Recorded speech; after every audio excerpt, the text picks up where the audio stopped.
एक जंगल में हाथी और जंगल के राजा शेर के बीच भयंकर लड़ाई हो गई। यह लड़ाई काफी दिनों तक चली और अंत में शेर मारा गया।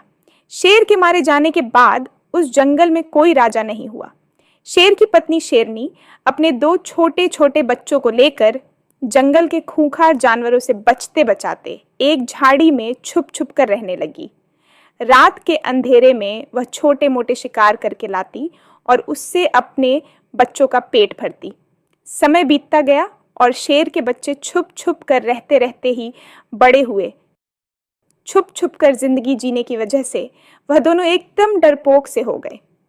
इतना डरपोक कि झाड़ी में बकरियों की चलने की सरसराहट से ही वह सहम जाते।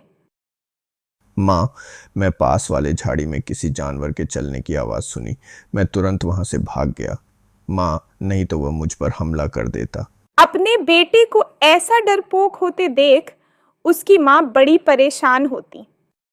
बेटा, कुछ ही दिनों में तुझे इस जंगल का राज्य संभालना है और अभी से तू इतना डरपोक हो गया। तेरे पिता इस जंगल के भलाई के लिए कई लड़ाइयां लड़े और युद्ध के मैदान में ही शहीद हुए। उनका बेटा इतना कायर कैसे हो सकता है? इतना कायर राजा इस जंगल को कैसे संभालेगा? मैं कायर नहीं हूँ माँ। मैं खूंखार जानवरों से दूर भागकर अपनी आत्मरक्षा की है और आत्मरक्षा करना कायरता नहीं होता है माँ। समय बीतते हैं। एक दिन झाड़ी के पास से जब माँ बेटे गुजर रहे थे तो उनको किसी खरगोश के बच्चे की रोने की आवाज सुनाई दी।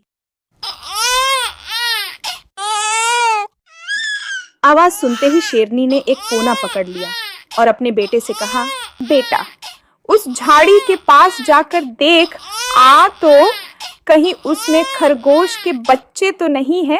परंतु माँ, मैं अकेले कैसे जाऊं? कहीं वह मुझ पर हमला कर दिया तो? माँ, वहां जाना खतरे से खाली नहीं है। बेटा, मैं तेरे इसी डर को तेरे अंदर से निकालना चाहती हूँ। यह मत भूल, तू एक शेर का बेटा है और एक शेर का बेटा ऐसे डरा नहीं करता।